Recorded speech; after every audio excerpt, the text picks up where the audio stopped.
Good evening to all of you. Jai Ho study channel पर जुड़े हुए सभी अभ्यर्थियों को मेरा नमस्कार।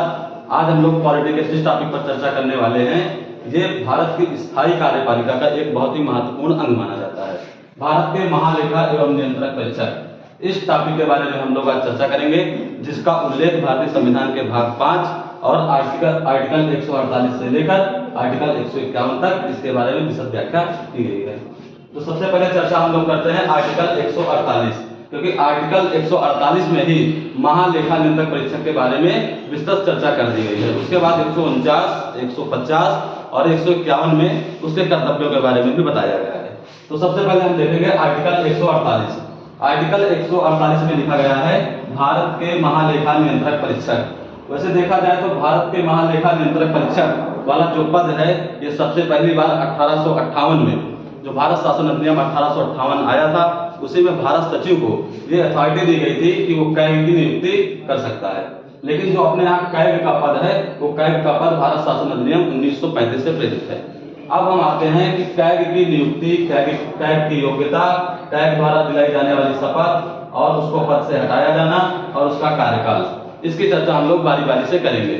हालांकि बाबा साहब भीमराव अंबेडकर ने कैग के पद में बड़ी अच्छी टिप्पणी की थी और उन्होंने बताया था कि स्वस्थ लोकतंत्र के लिए ये एक बहुत महत्वपूर्ण अंग है। लेकिन फिर भी इसके नियुक्ति के संदर्भ में एक बहुत बड़ा लेगुना कहेंगे या भारतीय संविधान का एक बहुत बड़ा गोल्डन जीरो कहेंगे, उसको हम यहाँ पे समझने का प्रयास करेंगे कि संविधान निर्माताओं से एक बहुत बड़ी चूक यहाँ पर क्या होती है।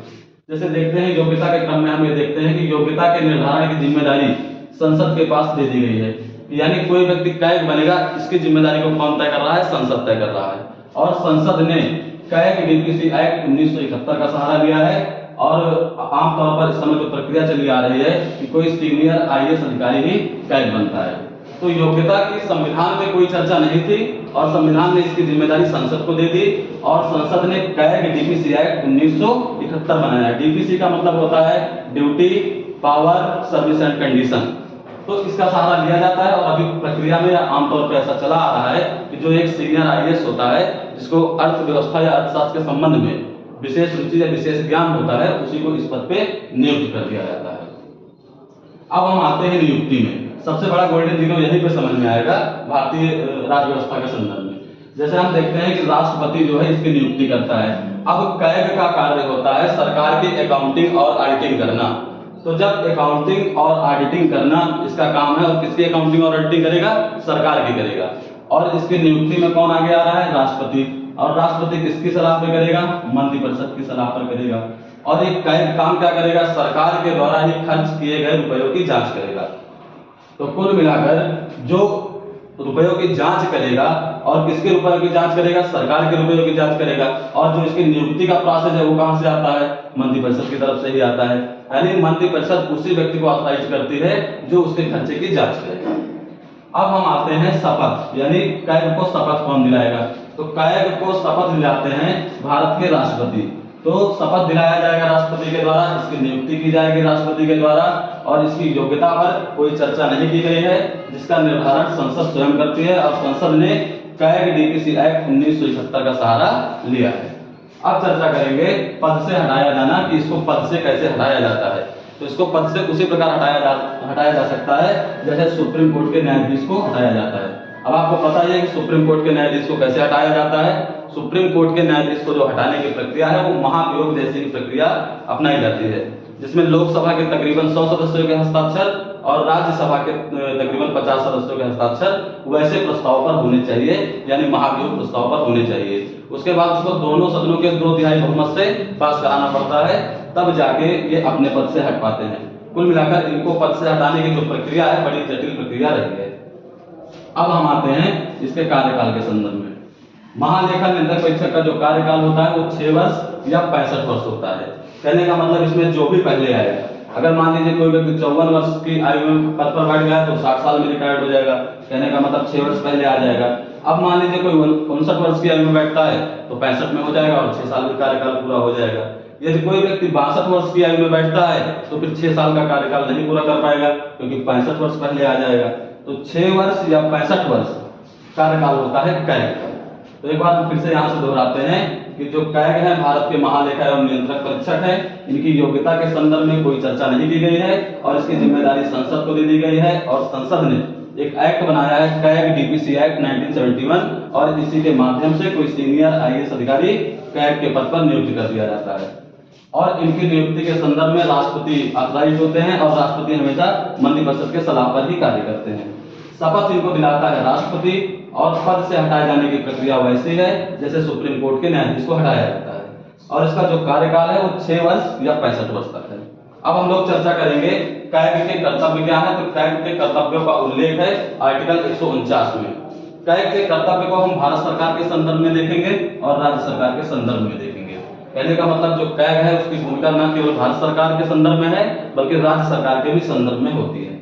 1950 से लेकर 1976 तक भारत सरकार के लिए अकाउंटिंग का भी काम करता था और ऑडिटिंग का भी काम करता था। अकाउंटिंग का मतलब होता है लेखांकन और ऑडिटिंग का मतलब होता है लेखा परीक्षण। 1976 के बाद से इसमें से परिवर्तन आया और परिवर्तन आना जरूरी भी था क्योंकि एक ही आदमी अकाउंटिंग करता था और बाद में उसी की ऑडिटिंग करता था। कहने का मतलब वो खुद ही लेखांकन करता था और अपने ही लेखा का वो परीक्षण कर लेता था। तो इस प्रक्रिया में पारदर्शिता है, इसके लिए एक नया पद जोड़ा गया CGA, controller general of accounts. तो सीजीए के पास अब काम हो गया है अकाउंटिंग का और कैग के पास जो काम बचा है वो ऑडिटिंग का बचा है।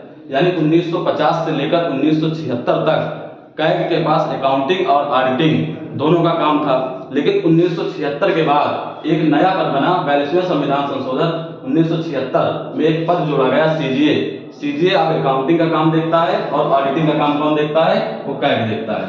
लेकिन राज्य सरकारों के संदर्भ में अकाउंटिंग और ऑडिटिंग का काम ये शुरू से देखते रहे हैं, यानी जब से ये पद सृजित हुआ 1950 से और अभी तक ये कार्य देखते चले आ रहे हैं। यानी राज्य सरकारों ने सीजीए के पद को गठित करने से इनकार कर दिया था। उन्होंने कहा था कि हम केवल कैग के द्वारा ही अपना लेखा परीक्षण करवा लेंगे और लेखांकन करवा लेंगे। उसके बाद हम आते हैं आर्टिकल 150। आर्टिकल 150 में लिखा गया है लेखा का प्रारूप। लेखा का प्रारूप राष्ट्रपति द्वारा तैयार किया जाता है, लेकिन ये जो फॉर्मेट तैयार किया जाएगा वो कैग की सलाह पर ही किया जाएगा।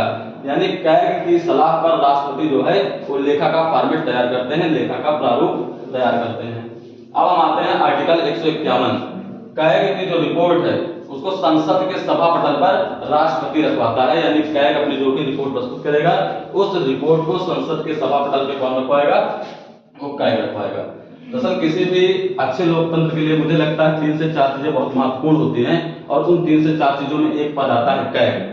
तो कैग की जो नियुक्ति का मसला है यही थोड़ा भारतीय संविधान के लिए एक लेकुना समझ में आता है, क्योंकि इसकी नियुक्ति अगर करनी ही चाहिए तो इसकी नियुक्ति के लिए एक हम लोग कॉलेजियम प्रणाली को अपना सकते हैं।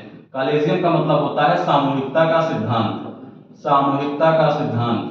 और इसके लिए सलाह लाल कृष्ण आडवाणी जी ने दी थी कि सामूहिकता के सिद्धांत को अप्लाई किया जाना चाहिए या कॉलेजियम प्रणाली को अपनाना चाहिए कैग की नियुक्ति में, और इसमें विपक्ष के नेता और एक न्यायाधीश को शामिल किया जाना चाहिए। फिलहाल लेकिन जो चलन में हम उस चीज को पढ़ेंगे कि इसकी जो नियुक्ति होती है वो राष्ट्रपति के द्वारा होती है और राष्ट्रपति हमेशा मंत्रिपरिषद की सलाह पर कैग की नियुक्ति करता है।